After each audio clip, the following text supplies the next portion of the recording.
Hey everyone, it's Libby Parker. Thanks for tuning in again. Today I have a special guest.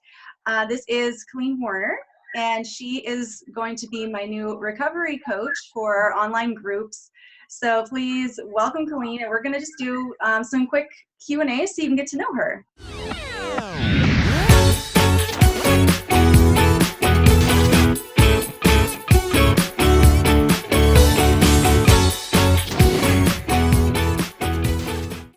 So thanks for coming on. Having me. Yeah. So I just want everyone to know a little bit more about you and why I think you're awesome and have you on the team. So can you just give us a real brief introduction to your own story with eating disorders? Sure. So I started struggling with food and body image at a really young age. The first time I ever worried about my body was when I was 8 years old, and I started dieting at 10 years old, and that cycle of behaviors just really continued for most of my older childhood and young teen years. And I experienced trauma for the first time when I was 15, and at the time I didn't really realize that I was using my eating disorder as a coping mechanism, but through recovery I realized it wasn't just about the food, and it was about, the fact that I experienced trauma and that I had always had a perfectionistic personality. And also I've been a dancer all my life, and dance was a huge contributor to my struggles with my eating disorder. And it really took me a long time to realize that anything was wrong, because everybody praised me for what I was doing, since I naturally am in a larger body. So when I was losing weight, everybody was like, "Oh, you look great. What are you doing? How are you doing this? Keep going." And so I was just like, "Oh, okay, keep going, keep doing this," even though really I was just destroying myself from the inside out. And it wasn't until I was 19 that I decided to start recovery. And really, even then, it was still a lot of going back and forth with myself. And I was like, "Oh, I couldn't have an eating disorder. It's just anxiety." I wasn't believing that there was anything wrong with what I was doing because of the praise that I had for so long. But then as I got into my recovery journey and I found different groups like NIDA and Project Heal and different forms of mental health advocacy, especially on social media like Instagram, that became a really big thing for me. And it made me find this community of people and made me realize, oh, this is a problem and I need to take care of this, and there is a life beyond this. And really, from that decision of choosing recovery, it's been a bumpy road, but I consider myself fully recovered from anorexia now, which is something I never imagined I'd be saying.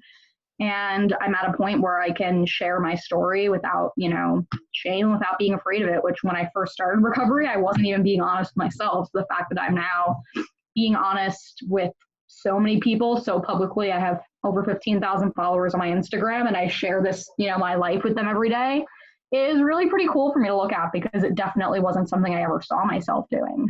Yeah, I think that's something that a lot of people struggle with, is just that denial phase of nothing's really wrong with me, or I'm the exception to the rule, it's working for me, all that stuff. So it takes so much courage to own up to the fact that you were struggling, and that, you sharing your story, that it's incredibly vulnerable. And I think that's so valuable to the community. Thank you. Yeah. And I think it's really powerful for people who are in recovery now. I think being able to own your story and being able to own your own narrative. And I think being able to also change that, to be able to be at the point and be like, yes, I am changing these things. Yes, this thing happened to me, but this thing isn't what's defining me. My recovery is what's going to define me. And I think it's a lot easier to get past the shame when you're realizing, oh, I can put this thing out there. And yes, there might be people who say negative things, and there might be people who don't support me, but there's going to be this whole community of people who will support you and who will be there alongside you in that fight. Ooh, yeah, that reminds me of something that you were writing about on Instagram a while back, and if you feel comfortable sharing, otherwise we can edit this out. There was someone who commented on one of your posts about recovery from anorexia, and I think you know where I'm going with this one. I'm not going to remember exactly what this person said, but do you want to go? Yeah, so a person basically commented and said, "You're the reason that true anorexics are afraid to recover." And that was really hard for me, because while I consider myself fully recovered, obviously as a human, our body image fluctuates and things like that, just as a fact of human nature. And also, even when you're in a strong place, having something jab at you like that, especially when, for so many years, those thoughts were on repeat in my head. And I always constantly said things like that to myself, you know, that I always invalidated myself and said, this isn't true, like you're a fake and things like that. So when I saw that message, I was just really taken aback, and it was just really like a punch in the gut. And I was just like, I was really shook by it, and was just kind of like, where do I go from here? And then of course I like sent the screenshot to friends and was like, you know, I can't believe this person said that, and what do I do? And, you know, it just was a lot of like questioning myself and being like, is this something I'm supposed to be doing? Was my eating disorder actually a real thing? And all this stuff. And it really took a lot to not let it shake me and to be like, you know, this is one person saying this. This person is clearly hurting. You know, that this person, they also said things about, you know, things that they heard from nurses and treatment members in like, you know, in their own recovery. And you could tell that this person was at a point in their recovery that was still so vulnerable, and clearly they were still very much in their disorder. So realizing that this person is sick, this person is just one person, and I have a whole community of other people supporting me, which was really shown by the people who responded to that person's comment, that I had an outpouring of support and people texting me to check in on me and all this stuff, which it really made me realize, like, yeah, this person's comment doesn't matter to me, and it doesn't need to change me. And the fact, knowing that my eating disorder was valid regardless of what my size is now, my size was in my eating disorder, how long I struggled, any of that. And I think that's something that a lot of people struggle with, is the whole not sick enough thing. And I think it's easy for when someone comments something like that for you to be like, oh, I guess I wasn't sick enough, and I guess, you know, now I'm not in the place where people think I should be, but I am. And I was sick enough, and anyone with an eating disorder is sick enough to seek treatment. And recovery looks different for everyone. What everybody's recovered body looks like is going to be different. And honestly, my body's going to fluctuate throughout my life. That's how it is. I've had points in my recovery where I've looked like I do now, where I looked completely different. And that's not what defines it. What defines it is what's going inside my brain and how I'm functioning mentally, and the fact that I'm free from eating disorder behaviors, I'm free from eating disorder thoughts, these things, which is so much more important than what one troll could comment. And it's so easy, especially if you're in a vulnerable place of recovery, to let that get under your skin and to let it dictate you. But it's remembering, you know, the outpouring of support that you have from other people, and remembering that it is easy to let one negative comment deter you more than 10 positive comments. So I think it's trying to check the facts of that and really balance out the truth of the situation. So everyone who's watching, if you've felt something like this before, please comment and share some love with Colleen, because that was such an awful experience. Like, I cried for you. Like, no one needs to hear that, no matter how strong you are in your recovery. Like, we both practice from a health at every size perspective, and so it's really hard to watch people say that, you know, the reason you don't want to recover is due to, you know, size or weight gain or something. Like, that's not what it's about. It's never been for my followers too, you know, having them see that, especially like maybe that, like one of my followers, whether their body looks like mine or not, you know, anyone seeing that, you know, that, and especially if someone who is in a more vulnerable place, they might believe that comment and be like, oh yeah, maybe I should be afraid to recover because I'm afraid of looking this way or whatever. And honestly, for a long time in my own recovery, I felt that way, that I did say, oh, I can recover, but I can't go over X pounds or whatever. But now I'm at a point where it's like, my size has changed drastically from my recovery, from just normal life too, you know, that this changes, and it's realizing that that's not what matters, you know, there are so many other things in my life. And also as far as health, you know, that there are so many other things that define me being healthy and me pursuing health, and realizing also that health doesn't define my worth, even if I was unhealthy, you know, that I do have, like, I have asthma, like, but that's, you know, different things like that. Like, you know, everybody has different things. No one is 100% perfectly healthy, and health looks so different for everyone that it's easy to pick apart people and to say these things like, oh, how could you be healthy? How could you be pursuing health at this size or this shape or whatever? But it's realizing that it's not any of your business what anyone's doing unless you're their doctor or their dietitian or a member of like their team.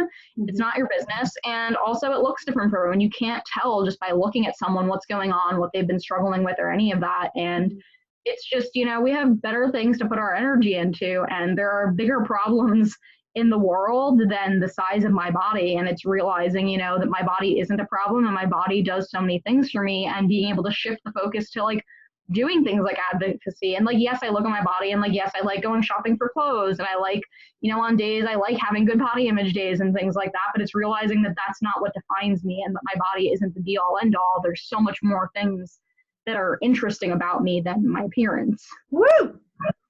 Such a testament. I love that. Oh my gosh.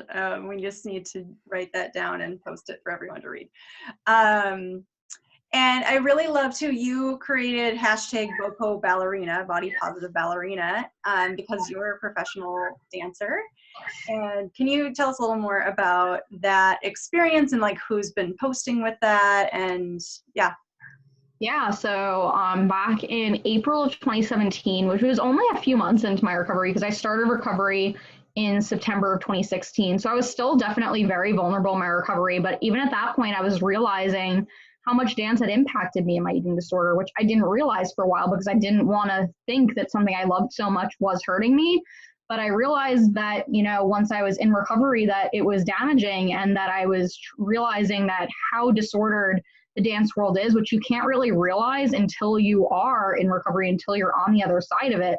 So I decided to make a post on my Instagram, basically calling out the dance world and saying, you know, that the dance world is encouraging these disordered things and is contributing to eating disorders and is fostering poor body image in both people, you know, young kids growing up in the dance world, but also people who have been established in the dance world as adults and things like that, that it's really sad because there's a total lack of diversity in the dance world, whether it's size, but also race and just gender and really any intersection. There's a whole lack of diversity in the dance world, and realizing that I wanted to be a part of a dance world that was encouraging diversity and encouraging all these beautiful things that we can find from dance. So I made that post, and I had the hashtag BOPO ballerina at the end, and was encouraging other people, you know, to promote body diversity and body positivity and body acceptance and eating disorder awareness in the dance world, because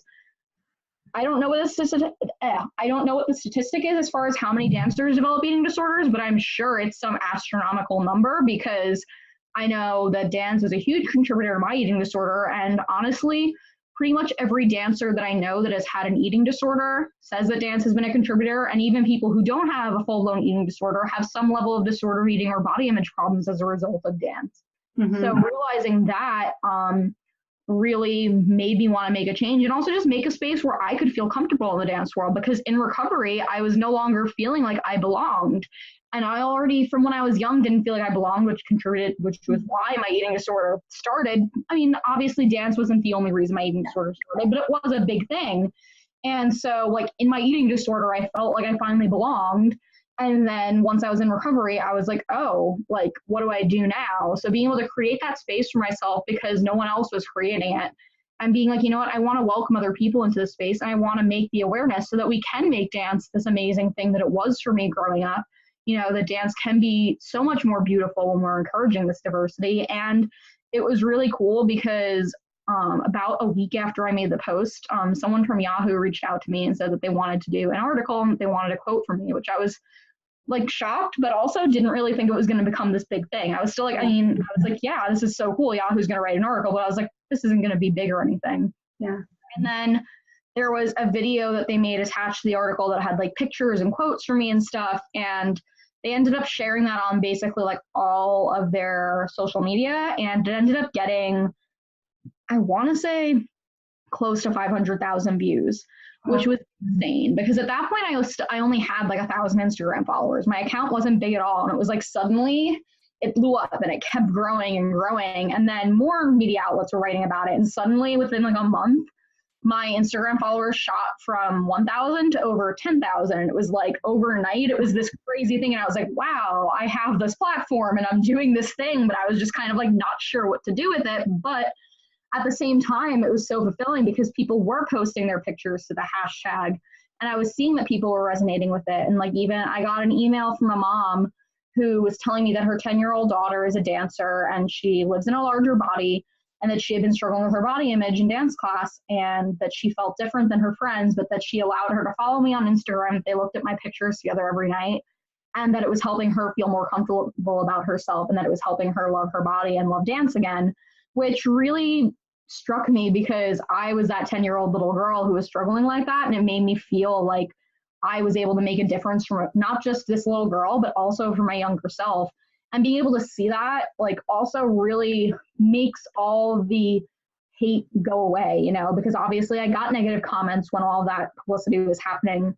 But being able to see the fact that I was making an actual impact with like measurable impact on actual people was mind blowing for me, because I'm like, wow, I'm actually making a change by me being in recovery and me sharing this thing that was really hard to put out there, because going against the norms of the dance world isn't easy to just like completely go against what I've known all my life. So it was really crazy for me to feel that. And over time, it's evolved. You know, now it's obviously 2019, so it's almost 2 years since I started it.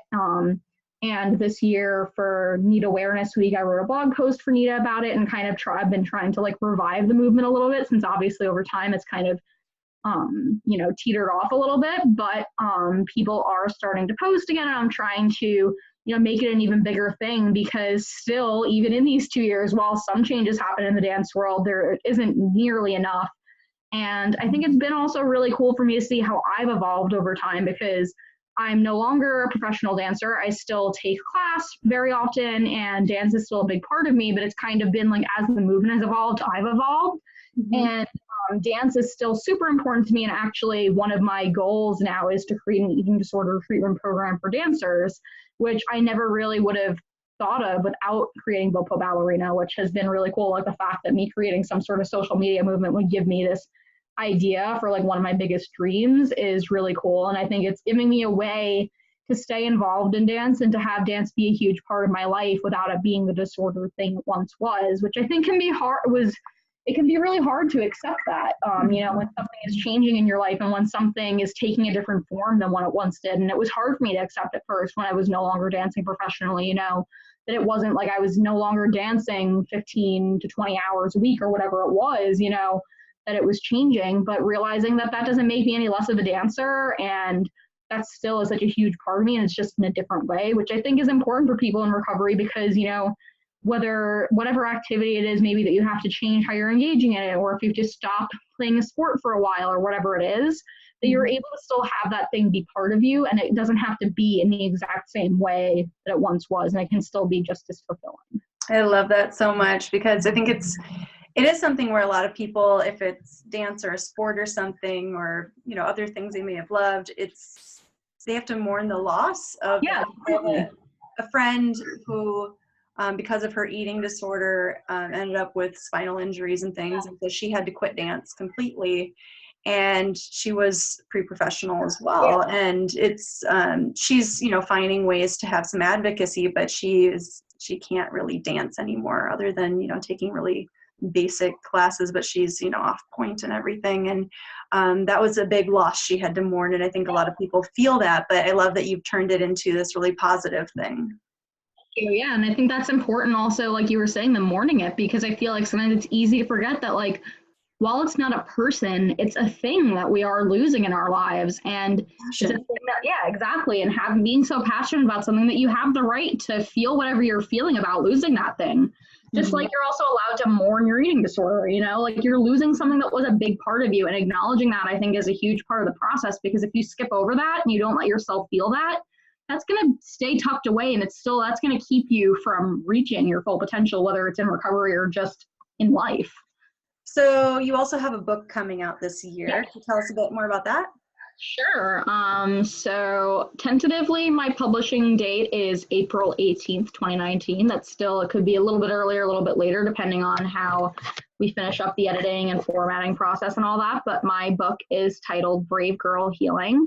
And it's kind of a combination of memoir and self-help and workbook. At the end of each chapter, there is an exercise so that you can apply the different things that I speak about in each chapter. And so it's a lot of me sharing my story, but also sharing the different tools that I've learned either in recovery or in school and all these things, which it's been really therapeutic to write it, because there were so many things like going through, especially with things like from when I was a kid, that I was like asking my mom about things, you know, that way I'd have like make sure that I was clarifying different things, and just also just like connecting a lot of dots as far as things in my history that like obviously I connected some of them, but being able to like seeing it out there and writing it all out was like, wow, like and also seeing how far I've come, especially from when I started recovery, even though it hasn't even been like that long, you know, relatively. So seeing that has been really therapeutic and just makes me really proud of myself, because also I've been a writer all my life and I've always wanted to write a book, but never imagined that I'd be doing it at my age, because right now I'm 22. So the idea of me publishing a book at 22 was never something that I thought was possible. And so I'm just super excited for, you know, the whole process to be done and to like hold it in my hands and to be able to share it with people, because I know that I've made an impact through the work I've done already, whether it's through my social media or through articles I've written or things like that. So being able to do it on an even larger scale with this book is definitely going to be really cool, because obviously I know that people like that are already in my community are going to read it, but also the fact that I'm going to be able to reach other people too, and seeing where that takes me and seeing, you know, how people are able to benefit from hearing even more about my story, because there's a lot of things in there that even friends like who read over, you know, drafts were like, wow, I didn't even know that about you. And it's people who I've known for a long time. So seeing that like people that only know me through social media are going to get to know me a lot more through that, and also are going to be able to get to know themselves a lot more, because that's the whole point, that a lot of these exercises are super reflective and are helpful, no matter whether you're someone who is struggling with an eating disorder, is not struggling with an eating disorder, struggles with mental illness, doesn't struggle with mental illness.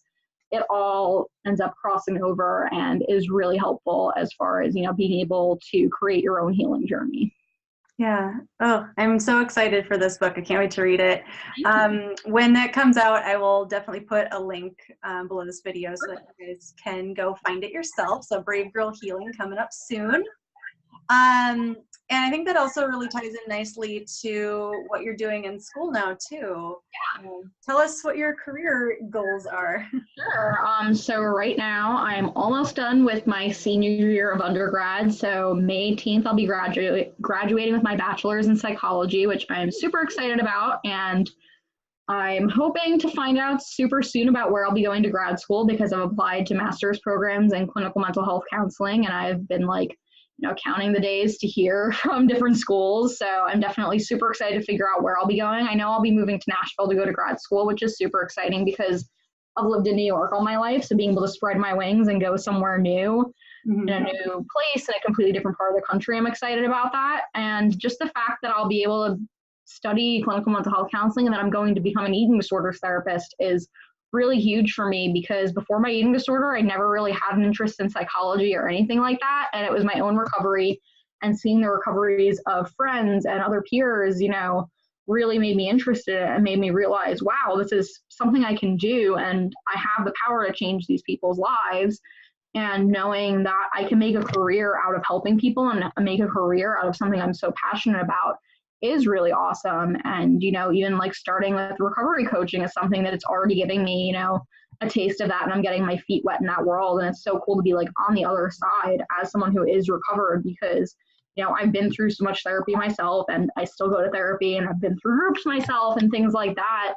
And being able to be on the other side of the table and be the one who's helping. And obviously, even when you're in recovery, yes, you can help. And if you're in a group, you can help the other group members and things like that. But really, being, you know, in that role of facilitator and being able to make a difference in that way and be like, wow, I made it to the other side, and I'm now helping people in a completely different way, and really being in that professional role is really cool, because again, it's not something I ever saw myself doing 3 years ago. You know, it was something that was completely off my radar, and the fact that I found so much passion in it, because before I kind of didn't really know what I wanted to do.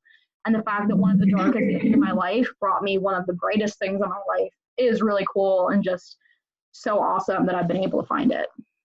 You're so inspiring. I love it. So yeah, I'm really excited that Colleen is joining me at Not Your Average Nutritionist, and we're going to be leading some recovery groups for eating disorders online. So we're about to start up a group together that we're co-leading, and then Colleen's going to be leading some of her own groups coming up as well. So if you want to work with her more closely, she is going to be facilitating.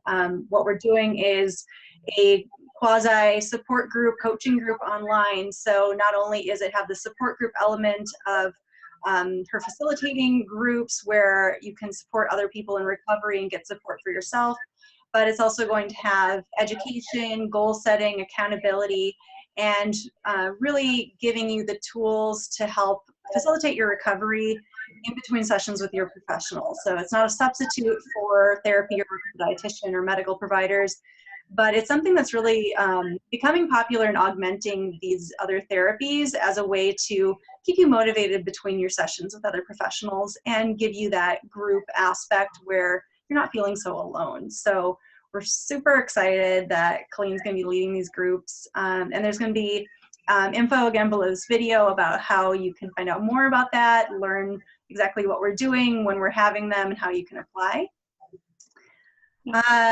Let's see, and you work for so many other places. I'm not even going to bother going to that. They can check out your website to see all the different things you do, because you're involved in so many eating disorder things with Nita and Project Heal and your Instagram accounts, and you do social media for a whole bunch of different eating disorder treatment centers. And it's crazy how much you're doing. Like, people always ask. Sometimes I don't know how I do it, but I think over time I've been able to make it work. I think it's also like, finding ways to be efficient and realizing also that sometimes done is better than perfect, and being able to realize that a lot of times what I think is imperfect or whatever is a lot better than I think, and also realizing that perfection is impossible, and that my work is strong even when I feel like maybe it's not at its best, and also realizing that over time it gets easier too. As I've gotten more into a groove, it's definitely much easier than like when I started and I was like, oh my God, why am I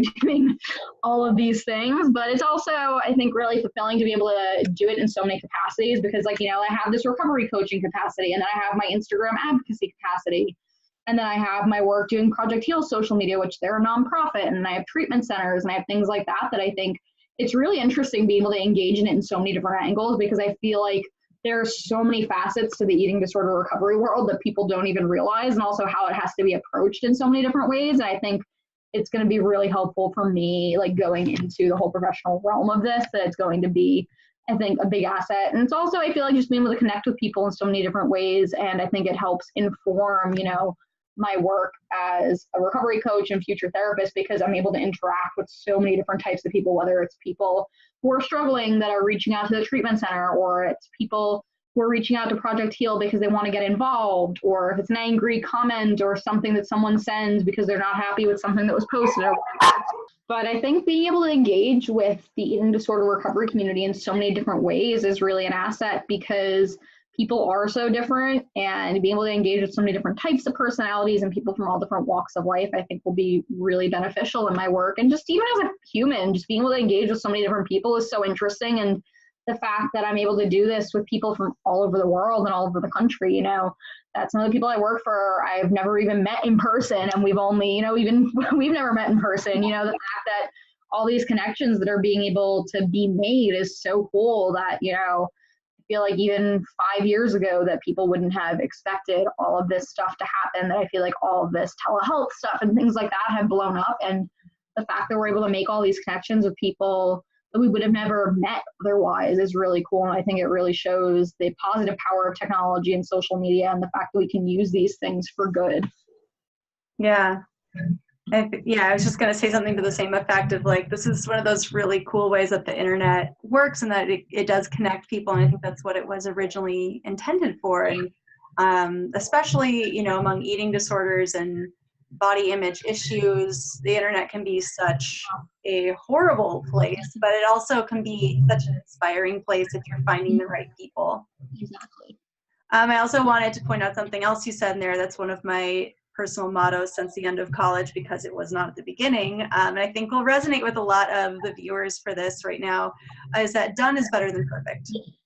Like, so many people, especially people struggling with eating disorders, tend to be perfectionists, whether in reality or self-proclaimed, but it's really like, we're humans. We're not going to be perfect. There is no perfect recovery. There is no perfect student. There is no perfect child, parent, spouse, there is no perfect.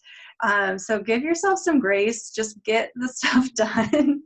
Because if you keep nitpicking stuff, you're never going to get it done. Yeah, exactly. So give yourself the grace to just do it and be done with it, and know that you were authentic. And I think being authentic is the thing that people struggle with so much because they want to appear perfect. You know, they have to have all the filters on Instagram and things I don't even know how to use, you know, but you just got to be yourself and know that that's real, and we need to see more real people. Yeah, definitely. All right, so I want to kind of wrap this up. So is there anything else you want to tell all of yours? Well, I think definitely something I'm a huge proponent of, that I think for anybody who's watching that doesn't already know about it, is health at every size. That's something that I know Libby is, you know, a huge advocate of, and definitely all throughout your practice, that's a huge thing. And I think for me, that's really the thing that changed my recovery. And I know that not all of the eating disorder recovery world has found that yet. And I think it's something that's really, really important, especially as far as intersectionality and being inclusive, that people of all sizes and ages and genders and races and abilities and socioeconomic statuses and sexual orientations, you know, everybody can experience an eating disorder. And even if you don't have an eating disorder, some level of struggle with your body, and realizing that regardless of your size or your weight, that doesn't define who you are or define your health. And being able to, I think, get immersed in the health at every size framework is really important to be able to find true recovery and honestly just true happiness. Because before I found HAES, even when I was in recovery, it still was this like superficial, like quasi recovery that wasn't like a real thing. And there were still so many concessions and things like that. You know, it was, you know, so many rules I still made, which that's not the point of recovery. And I really think that that's just a huge thing if you want to find full recovery from your eating disorder or from whatever body or food concerns that you're struggling with, is being able to believe that framework and to really just immerse yourself in it. Because without that, I feel like there is, you know, no true level of recovery, because you're still having these preconceived notions about things that your body should look like or your body should do. So I think that's super important. And I guess another little thing that I'll add is if you are struggling with food or body image concerns, NEDA has a helpline, which you can go to their website, which is nationaleatingdisorders.org. And they have a thing on there that has their phone number for the helpline, and also they have a click to chat.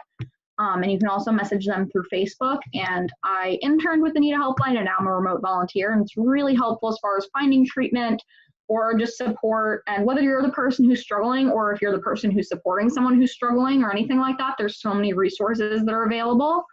And also, if you're in crisis, crisis text line is available 24/7 if you're in the US. And if you are struggling specifically with food and body image, you can text the word NEDA, N-E-D-A, to 741-741. If it's a more general concern, then you can text the word HOME, H-O-M-E, to 741-741, and you'll be connected with a trained crisis counselor, which it's just an amazing service. And the fact that, you know, you're able to access that, even though it's obviously like not long-term therapy, but if you're in the moment really struggling and need some help, that's out there. And I think realizing that those resources are available and hope is there and recovery is possible is really just what I want to share.